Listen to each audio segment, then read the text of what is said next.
মধ্যপ্রাচ্যের সংকট যেন আরও ভয়াবহ মোড় নিয়েছে।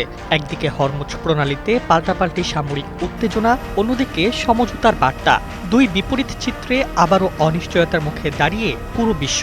সর্বশেষ হামলায় সংযুক্ত আরব আমিরাতের দুটি তেলবাহী ট্যাঙ্কারে ইরানি ক্ষেপণাস্ত্র আঘাত হানার ঘটনায় একজন ভারতীয় নাবিক নিহত হয়েছেন, আহত হয়েছেন আরও কয়েকজন। এই ঘটনার পর উপসাগরীয় অঞ্চলে নতুন করে যুদ্ধের আশঙ্কা আরও তীব্র হয়েছে। এদিকে যুক্তরাষ্ট্র ও ইরানের মধ্যে কূটনৈতিক যোগাযোগের খবরও সামনে এসেছে। মার্কিন প্রেসিডেন্ট ডোনাল্ড ট্রাম্প দাবি করেছেন, সংঘাত চললেও আলোচনার পথ পুরোপুরি বন্ধ হয়নি। বিভিন্ন মধ্যস্থতাকারী দেশের উদ্যোগে নতুন সমঝোতার চেষ্টা চলছে। তবে একই সময়ে উভয় পক্ষের সামরিক অবস্থান আরও কঠোর হওয়ায় ট্রাম্পের শান্তি উদ্যোগ কতটা বাস্তব হবে তা নিয়ে প্রশ্ন উঠেছে।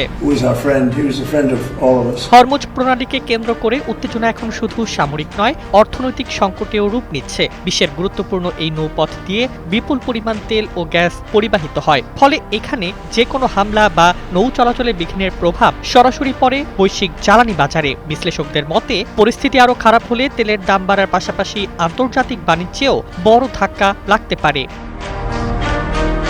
এদিকে ওমান আবারও মধ্যস্থতার চেষ্টা চালিয়ে যাচ্ছে। হরমুজে নিরাপদ নৌ চলাচল নিশ্চিত করতে রাজনৈতিক ও কারিগরি পর্যায়ে আলোচনা অব্যাহত রয়েছে। তবে যুদ্ধের উত্তাপ কমার আগেই নতুন হামলা পরিস্থিতিকে আরও জটিল করে তুলেছে।